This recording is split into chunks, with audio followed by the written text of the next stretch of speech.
नमस्कार, जनसारथी न्यूज़ में आपका स्वागत है। खास मुलाकात में आज हम आपकी मुलाकात कराने जा रहे हैं कांग्रेस के प्रदेश मीडिया उपाध्यक्ष आरपी सिंह सर से। आरपी जी, आपका बहुत बहुत स्वागत है। जी धन्यवाद। सबसे पहले मैं आपसे जानना चाहूँगा, मीडिया प्रभारी होने के नाते आपकी क्या जिम्मेदारियाँ आप देखते हैं? देखिए, कांग्रेस के मीडिया प्रभारी के रूप में और उपाध्यक्ष के रूप में मुझे लगता है कि जितनी भी मीडिया से संबंधित गतिविधियां होती हैं, उन पे कहीं ना कहीं हर प्रकार की मॉनिटरिंग करना, अपनी पार्टी का फीडबैक प्रॉपर तरीके से रखना, सोसाइटी में एक नैरेटिव बनाना, क्योंकि नैरेटिव ही मैंडेट बनाता है अल्टीमेटली इलेक्शन में या डेमोक्रेसी में। तो मुझे लगता है कि बहुत अहम जिम्मेदारी है और इस जिम्मेदारी का हमको एहसास भी है और जो भरोसा हम पर शीर्ष नेतृत्व ने किया है उसको निभाने के भी बखूबी हम प्रयास कर रहे हैं। आजकल एक सोशल मीडिया का दौर चल रहा है, मीडिया शब्द वहाँ भी जुड़ता है, वो कितना कनेक्ट करता है आपसे? और देखिए, जिस मतलब युग तो नहीं कहूँगा, जिस फेज में हम जी रहे हैं, जो ट्रांजिशन का फेज है जी। डेमोक्रेसी का भारतवर्ष में, और विगत समय में जैसा आप देख रहे हो कि कहीं ना कहीं मतलब हम उंगली उठाना तो नहीं चाहते, लेकिन थोड़ा सा बायस जो मीडिया हो रही है, ऐसी परिस्थिति में मुझे लगता है कि सोशल मीडिया को बहुत स्पेस मिला है। दूसरी अहम बात यह है कि भारत का हर सजग नागरिक जो है वो आपकी भूमिका निभा रहा है एक जर्नलिस्ट की।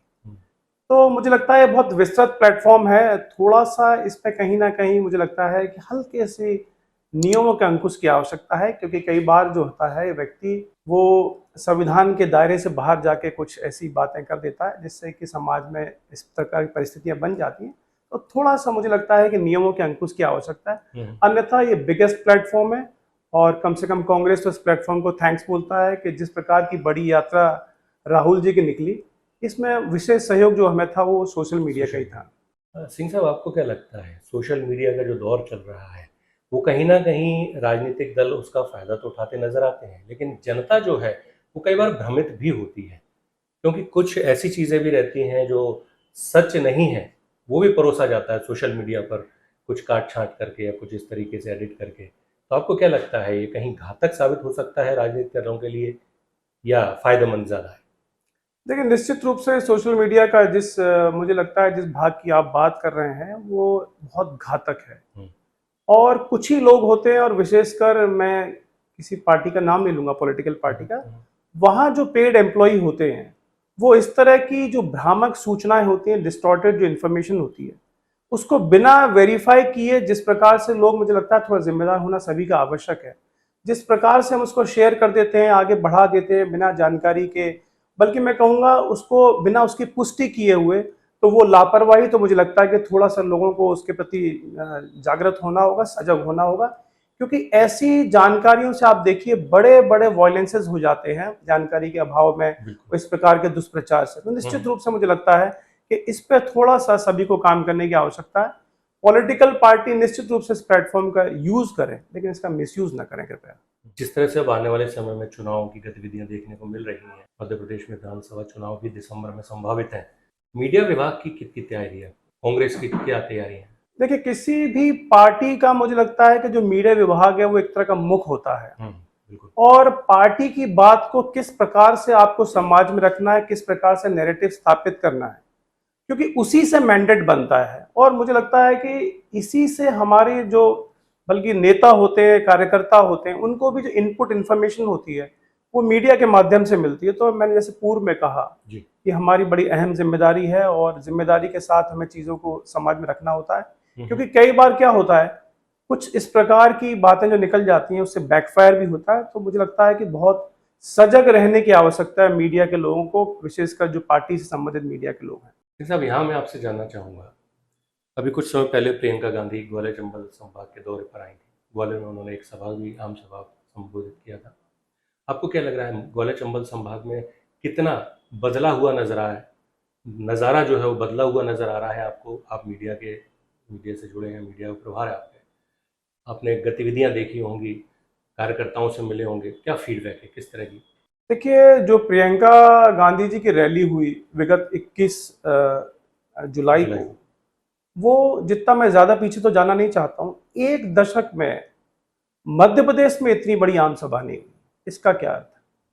और एक बात और बताना चाहता हूँ मैं स्पष्ट रूप से आपके माध्यम से, हमारे पास कोई शासन तंत्र नहीं है, हमारे पास कोई ब्यूरोक्रेट सिस्टम नहीं है जिसके माध्यम से हम कलेक्टर, कमिश्नर, अन्य के माध्यम से, इस माध्यम से हम भीड़ इकट्ठी करें।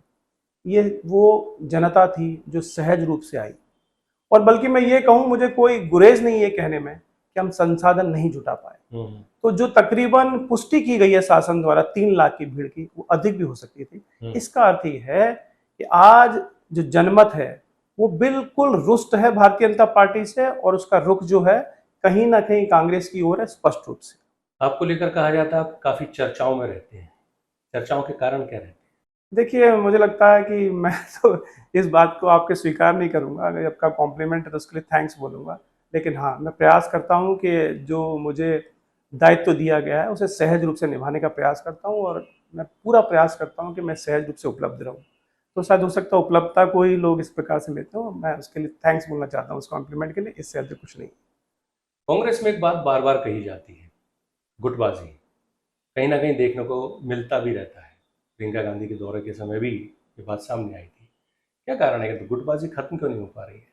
और खासकर तब जब एक एंटी इनकम्बेंसी का दौर चल रहा है प्रदेश में। कांग्रेस के लिए काफ़ी आसान होगा चुनाव जीतना विधानसभा चुनाव में, लेकिन उसके बावजूद कुछ इस तरह की बातें अगर आती हैं तो ये कभी बड़ा नुकसान पार्टी के लिए नहीं हो सकता? देखिए, जहां तक आप कांग्रेस की बात करेंगे, मैं बिल्कुल स्पष्ट रूप से बोलूं, हर बार राहुल जी भी इस बात को रखते हैं अपने मंच के माध्यम से, पटल पर, सार्वजनिक पटल पर। कोई भी एक बड़ा दल होता है, बल्कि मैं कहूंगा आपका ग्रुप भी होगा, तो कहीं ना कहीं मत भिन्नताएं तो होती हैं। कांग्रेस पार्टी में डीएनए के अंदर आप देखेंगे कि डेमोक्रेसी है, और हम कभी भी भारतीय जनता पार्टी की तरह अंकुश नहीं लगाते हैं, या मैं कहूं कि तानाशाही तरीके से हम पार्टी नहीं चलाते हैं। हम सहज रूप से लोगों के जो दूसरे भाव भी हैं, उनकी दूसरी राय भी है, उसको स्वीकार करते हैं। उसको हो सकता है कि इस प्रकार का परसेप्शन बना लिया जाए कि गुट का, लेकिन अब यदि आपको सही गुटबाजी देखनी है तो थोड़ा सा आपको बगल में झांकना होगा भारतीय जनता पार्टी की ओर। जिस प्रकार की गुटबाजी वहां आज है, जिस प्रकार से आप देखिए, शिवराज भाजपा, सिंधिया भाजपा, नाराज भाजपा, स्थापित भाजपा, तो जितने भागों में ये बट गई है, क्योंकि अब वहां सत्ता की लड़ाई है वहां पर। तो असली गुटबाजी यदि आप कहेंगे राजनीतिक रूप से, तो वो अब कांग्रेस में बिल्कुल नहीं है।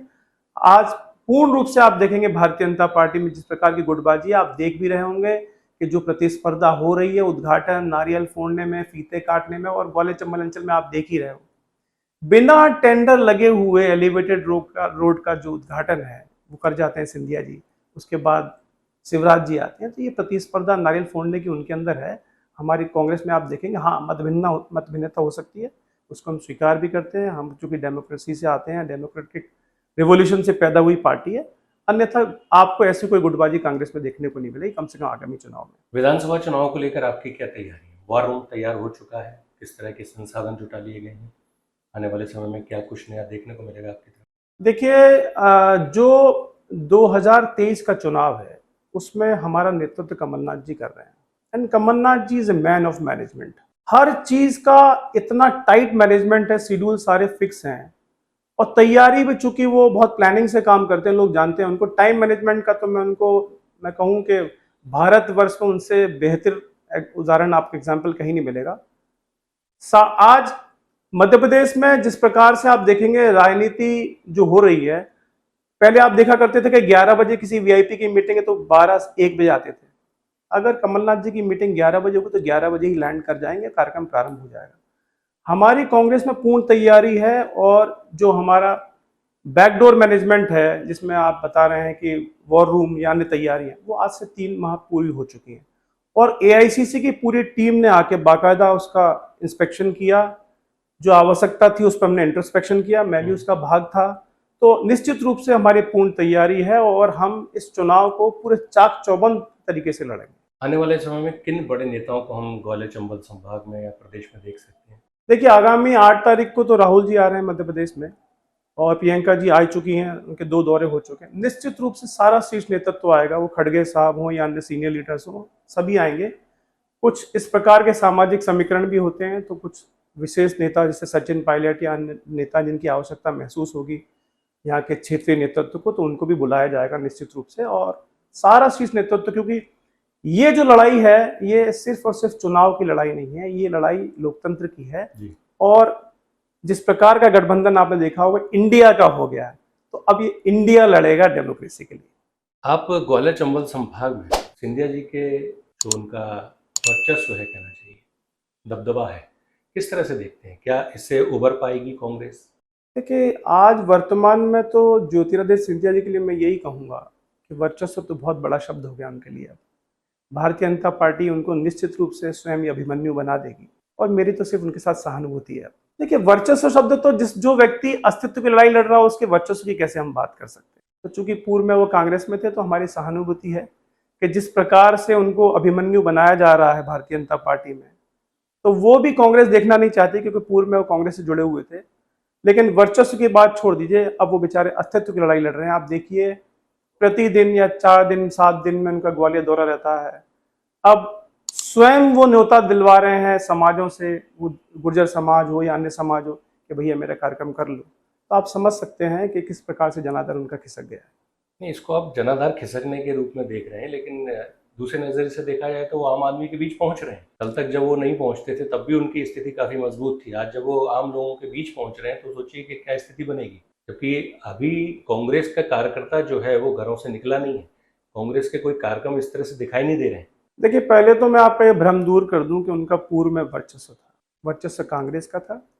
और आज देख लीजिए आप, जितने चुनाव हुए उसमें कांग्रेस ने कितना अच्छा परफॉर्म किया। वो नगरीय निकाय के चुनाव हो या अन्य चुनाव हो, हमने यहाँ महापौर बनाया, मुरैना में महापौर बनाया, और हमने उपचुनाव में सत्ता वाली पार्टी से लड़ाई लड़ी। उसके बावजूद भी हमारा, मुझे लगता है कि बहुत अच्छा रिजल्ट था। तो जो भी वर्चस्व था वो उनका नहीं था। ये भ्रम भी जनता के बीच दूर हो जाना चाहिए, वो कांग्रेस का था।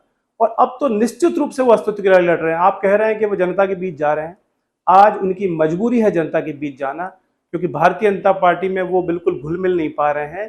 तो निश्चित रूप से मैं पूरे जिम्मेदारी के साथ कह रहा हूं कि वहां पे वो अपनी वर्चस्व की लड़ाई लड़ रहे हैं। और वर्चस्व की लड़ाई वो पूरे आगामी चुनाव में भी आप देखोगे कि उनकी स्थिति जिस प्रकार की होगी। अभी हम इंतजार कर रहे हैं कि उनके कितने लोगों को टिकट मिलेगा, उससे फिर आपको भी स्थिति साफ हो जाएगी भारतीय जनता पार्टी में उनकी क्या स्थिति है। भोपाल में भी एक ग्वालियर के जो सतीश सिकरवार विधायक हैं पूर्व से, उनके साथ कुछ भाजपा के लोग कांग्रेस में शामिल हुए हैं। क्या उम्मीद कर रहे हैं कि कुछ और लोग आने वाले समय में भाजपा में शामिल होते दिखाई देंगे? देखिए, भारतीय जनता पार्टी कम से कम मध्य प्रदेश में तो एक टाइटैनिक जहाज है।